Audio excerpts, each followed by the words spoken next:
people like Gon, people like Luffy, people like Goku, the way that they live life is always almost like everything is an experience, good and bad. And people are not good or evil. They are just people. They're just humans. When there's a lot of, if you're a person that likes to condemn and put someone in a bucket of good versus evil very quickly, or you have a very emotional attachments to people, that's usually something that I think that might be worth looking into to explain why. For me specifically, I think if you are someone that has like a lot of, here's a good example, or not even a good example. So chat, this is going to be, I'm going to be using you guys as an example. Think of something that makes you feel very anxious.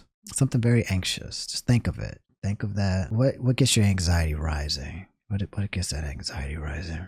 And then that thing that gets your anxiety rising. Then the question is like, why? We'll use an example. Rejection.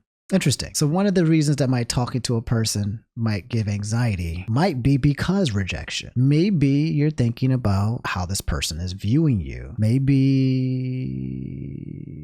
you're scared that the person won't like you. What would be a reason why you would feel anxious talking to a person? The fear of rejection that causes anxiety. Rejection. And so let's think about rejection. Let's think about it. People say they don't like to be rejected, right? What if I told you I like being rejected? You wouldn't believe me, right? I like it because the concept of rejecting does not equate to anything about me. I'm not full of shit. Think about rejection, okay? To be rejected does not have anything to do with myself. Me as a person and myself does not change if someone rejects me. It's not a king shame. So think about it. Just think about rejection and what it actually means. We reject things all the time. And that rejection might be like, I'm rejecting food. I don't want to eat it because it don't taste good. I don't like it. But the food does not give a fuck, right? The food itself doesn't have a fear of being rejected because the food doesn't care. It's just food. The food doesn't change. The broccoli doesn't change. The broccoli is not like, oh no, everybody dislikes me. I'm broccoli. Oh my. No, broccoli is just fucking broccoli. And that's because broccoli is not thinking about how you feel about it. And I'm using an inanimate object on purpose, right? But rejection is a part of life and it's healthy and it's okay. And it has nothing to do with your own self. So people who feel rejected or respond to rejection very strongly, in my opinion, usually maybe have low self-esteem.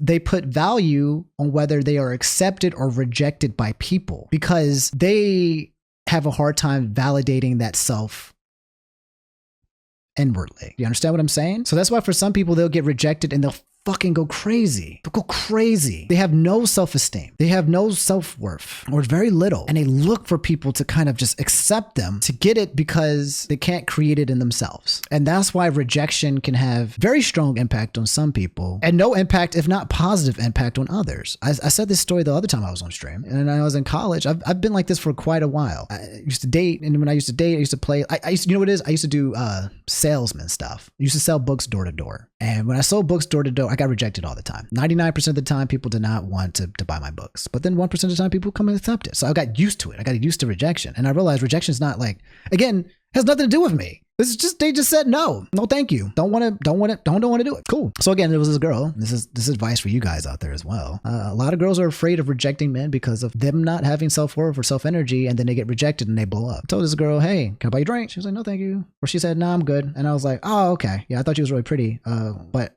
totally understand, you know. And I walked off. That's it. Mind my business, said, have a good day. I thought you were very pretty. Left. 5 minutes later, chilling, zoning, little buzz, tipsy. Same girl comes back. She was like, hey, actually, the way that you kind of like handled that rejection was something that, the way that you did that, I guess maybe she liked that I said no. I don't know the psyche behind it, right? But handling rejection well is a turn on. It's a turn on for a lot of women. Because women are very used to men who don't handle rejection well. Yeah, that's what I said in the last stream. It's a turn on, reverse rejection. Now, don't pretend that you feel good about the rejection, but you really do feel bad just to manipulate people. That's what manipulative people do. Now we get to the zone where you're like, now I get it. So if I pretend that I'm not rejected and then go somewhere else, then I'll get them. Now you're getting to the territory of fucking controlling people. Don't do that. The truth is that there's a lot of people who try to control people. You got to be careful, man, because you guys guys probably subconsciously try to control people all of the time. I know that I did greatly. And it wasn't because you want to control me. I'm controlling you guys right now. You guys think you have free will, free reign? I'm literally telling you exactly what you need to say and what you need to hear right now. And I don't mean any of it. Yeah. I don't mean any of this shit. Yeah. This is just a mask. Am I even real? Do you even know me? Is this even me, or am I just an excellent actor? Breathe. Breathe. Breathe.